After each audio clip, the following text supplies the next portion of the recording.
चाहे ये टेस्ट के जगह में लान करके का करत है सब बात में जा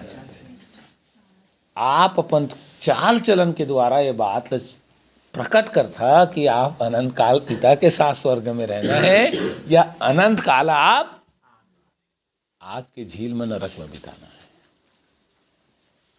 तो एक लिए आप लोग कोई नहीं देखा थे नहीं समझना, जब कोई नहीं देखा था वो जगह एक जगह आंखी हमेशा आपके ऊपर,